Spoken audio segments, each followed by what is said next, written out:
വമൻ തഹാവന ബിസ്വലാത്തി ബൽ ജമാഅ, ജമാഅത്തോട് കൂടെ നിസ്കരിക്കുന്നത് ലാഘവ ബുദ്ധിയോടെ കണ്ടയാൾ, അതിനിപ്പത് ഇത്ര വലിയ ഗൗരവം കാണേണ്ടതുണ്ടോ എന്നൊക്കെ തോന്നി ലാഘവ ബുദ്ധിയോടെ കണ്ട ആളുകൾ 12 ശിക്ഷ അയാൾക്ക് അല്ലാഹു നൽകും എന്ന് നബിയുനാ റസൂലുള്ളാഹി. മൂന്നെണ്ണം ദുനിയാവിൽ, വസലാത്തുൻ ഇൻദൽ മൗതി, മൂന്നെണ്ണം മരണസമയത്ത്, വസലാത്തുൻ ഫിൽ ഖബരി, മൂന്നെണ്ണം ഖബറിൽ, വസലാത്തുൻ യൗമൽ ഖിയാമ, മൂന്നെണ്ണം ഖിയാമത്ത് നാളിലും. ഫഅമ്മല്ലത സലാത്തതുല്ലതി ഫി ദുനിയ, ദുനിയാവിലുള്ള മൂന്നെണ്ണം എന്താ? ഫല്ലൂല, ഒന്ന് യർഫഉല്ലാഹുൽ ബറകത മിൻ കസ്ബിഹി വരിസ്ഖി, അയാളുടെ അധ്വാനത്തിൽ ബർക്കത്ത് ഉണ്ടാവില്ല. വളരെ ശരിയല്ലേ? നിസ്കാരത്തിന്റെ വിഷയം ശ്രദ്ധിക്കാത്ത ആൾക്കാർ എത്ര അധ്വാനിക്കുണ്ടാവും, വലിയ ബർക്കത്തൊന്നും ഉണ്ടാവില്ല. അപ്പൊ നിങ്ങൾ എഴുതും തീരെ നിസ്കരിക്കാത്ത എന്നെ ആള് ഭയങ്കര മൊലാളി ഉണ്ടാവും, അയാളോടൊന്ന് ചോദിച്ചു നോക്കേണ്ട, അയാളെ എടുക്കാം. ഞാൻ ഒരിക്കൽ ഒരു സീസണിന്റെ അടുത്ത് ഒരു മൊലാളി വന്നു, ഒരാൾ വന്നിട്ട് എന്നോട് സാറേ നാളെ എനിക്കൊരു 50 ലക്ഷം കിട്ടിയില്ലെങ്കിൽ എന്റെ കഥ വലിയ കഷ്ടാന്ന് പറഞ്ഞു. ഞാൻ മൂക്കത്ത് ഇങ്ങനെ കഴിച്ചു, 50 ലക്ഷം നാളെ ജീവിക്കാനും. അപ്പൊ എന്താ, അയാൾ വലിയ കോടീശ്വരനാ, പക്ഷെ ഭയങ്കര തിടുക്കക്കാരനാ. നിങ്ങൾ സാധാരണക്കാരനോട് ചോദിച്ചു, ഓനൊരു പ്രശ്നമില്ല. തന്നെ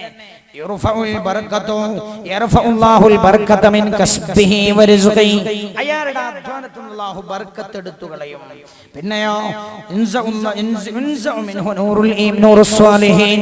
സ്വാലിഹീങ്ങളുടെ പ്രകാശം അയാളുടെ മുഖത്ത് നിന്ന് എടുത്തു പോകും. മൂന്നാമത്തതോ മുഅ്മിനീങ്ങളുടെ ഖൽബിൽ അയാളുടെ വലിയ ദേഷ്യം ഉണ്ടാവും. വഅമ്മല്ലതി ഇൻദൽ മൗതി, മരണസമയത്തുള്ള മൂന്നെണ്ണമോ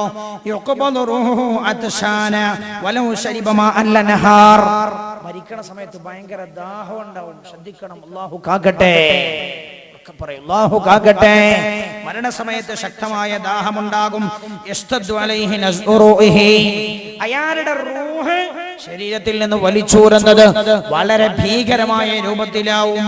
മൂന്നാമത്തതോ യഖാഫു അലൈഹി മിൻ സവാലിൽ ഈമാനി, യഖാഫു അലൈഹി മിൻ സവാലിൽ ഈമാനി, മരിക്കുന്ന സമയത്ത് അവരുടെ ഈമാൻ നീങ്ങി പോകാൻ ഇടയുണ്ട്. അല്ലാഹു കാക്കട്ടെ. വഅമ്മല്ലതി ഫിൽ ഖബരി, കേൾക്കണം, ജമാഅത്തിനെ നിസ്സാരവൽക്കരിക്കുന്നവന്റെ ശിക്ഷ ഖബറിൽ എന്താണ്? ഹബീബായി നബിയുനാ റസൂലുള്ളാഹി സല്ലമ തങ്ങൾ പറയുകയാണ്, യദീഖു അലൈഹി സുആല മുൻകർ വ നകീർ, മുൻകർ നകീർ അലൈഹിസ്സലാമിന്റെ ചോദ്യം വളരെ ഗൗരവമാവും. വസാനിയ തസ്തദു അലൈഹി ദുൽമത്തുൽ ഖബർ, ഖബറിന്റെ ഇരുട്ട് വളരെ ഗഹനമായിരിക്കും, ശക്തമായിരിക്കും. മൂന്നോ യദീഖു ഖബറുഹു ഹത്താ തന്നമ്മ അദ്ലാഉഹു, അയാളുടെ വാരിയെല്ലുകൾ പോലും കോർക്കിഴക്കപ്പെടുന്ന രീതിയിൽ ഖബർ അയാളുടെ ശരീരത്തിൽ വന്നു ചേരും. വഅമ്മല്ലതി ഫിൽ ഖിയാമ, ഖിയാമത്ത് നാളിലുള്ള ശിക്ഷയോ യശ്ദു അലൈഹി ഹിസാബുഹു, അയാളുടെ വിചാരണ ശക്തമായിരിക്കും.